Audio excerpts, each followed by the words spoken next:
Hello and welcome to Spikenard Culture, a creative leadership podcast. And I am your host, Steve. And this week, I'm going to be talking about what is India's response. So you might be asking yourself, response to what?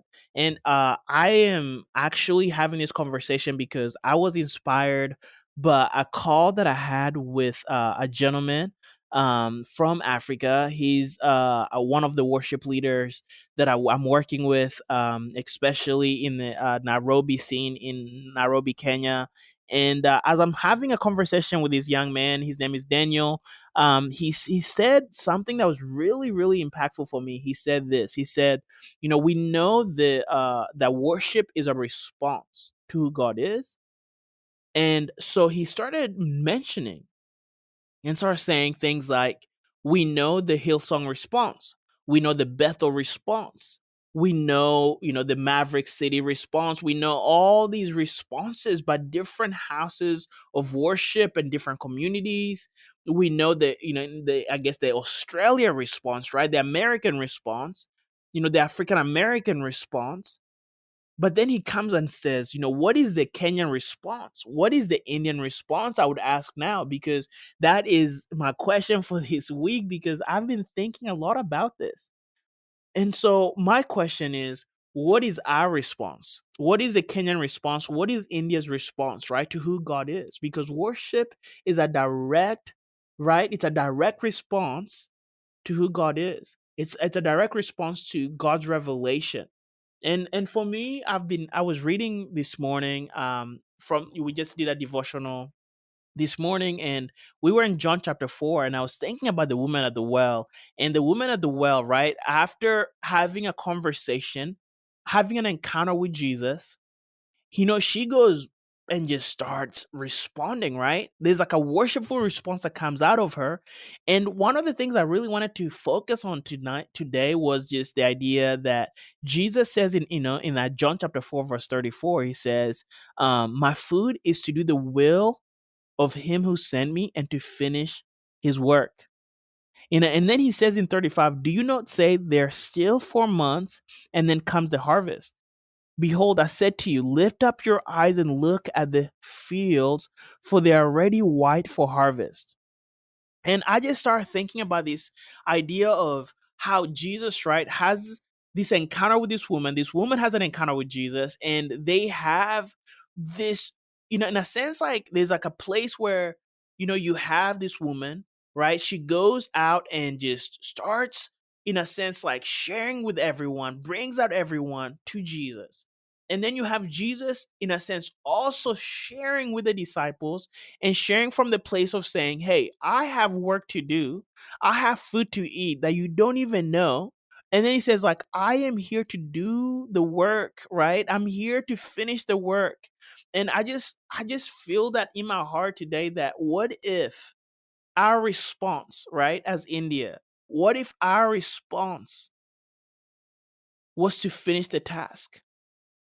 I think so much about what, St. Thomas did, right? Coming to, this nation, and the work that he started is still unfinished. It's still unfinished. Who will take on that task?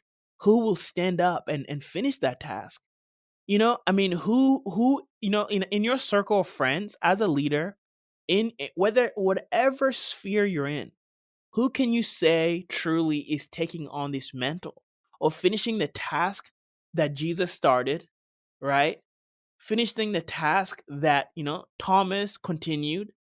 And I just think that for me, I am looking at this as a challenge, right? The challenge of, God, I want my food to be to do your will. Like, I want my food to be like obsessed and just like, I want to finish the task. I want to finish the work that you started. And I love in verse 35 as he says, do not say there are still 4 months and then comes the harvest.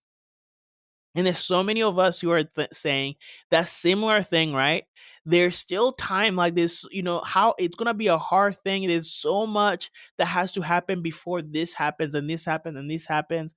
But I see the challenge in this question is this, there's still 4 months, right? People are saying, there's still 4 months and then comes the harvest.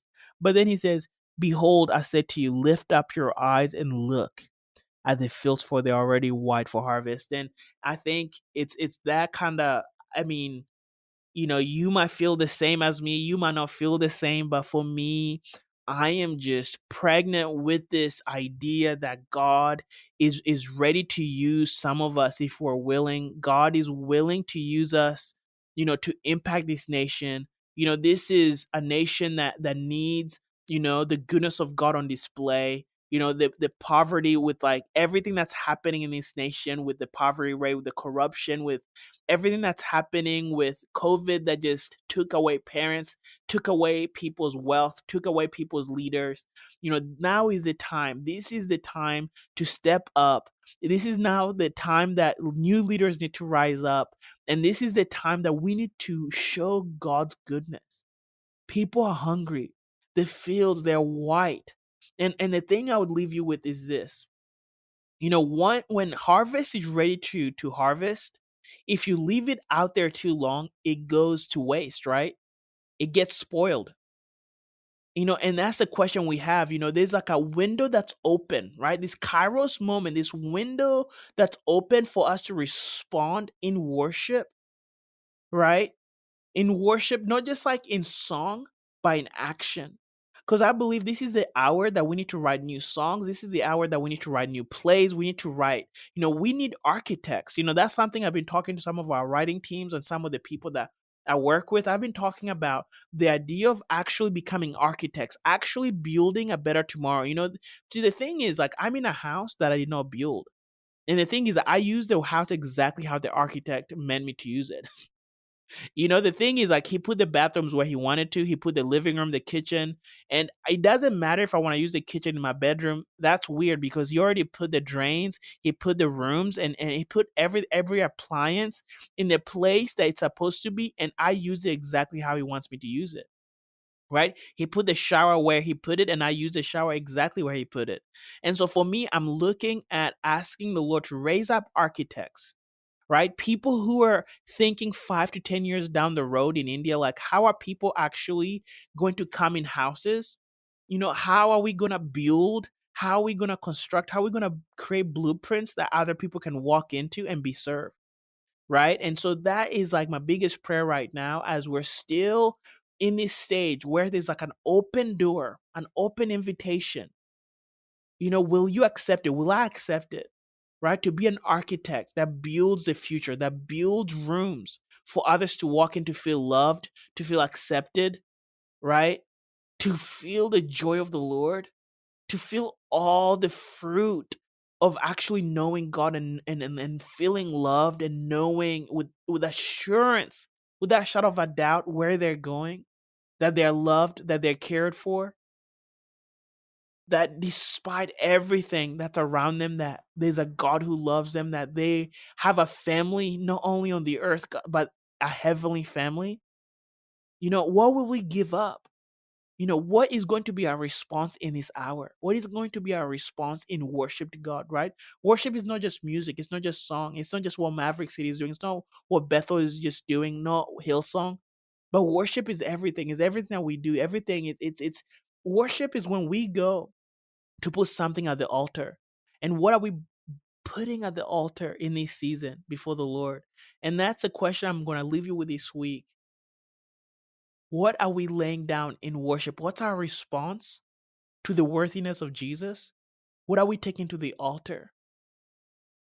Because I think when we start asking these questions, these are dangerous questions, and they're going to lead us to the place of surrender, and the place where we're going to actually find a generation. We're going to find other wild ones, other crazy ones who are thinking the way we are, to see God move in power, and to see God transform this nation, to see people loved, restored, cared for. And so I just leave you with that. I want you to just engage with us on our social media, engage with us, ask us questions. And I'm excited to keep building this family. If you have any questions for me, reach out to me, steve@spikenard.com, and I'll definitely respond. If you have any topics that you want to hear from me, or anything that you don't understand, or anything like that, I would love to engage with you. And yeah, without further ado, I will see you next week. And thank you so much for tuning in.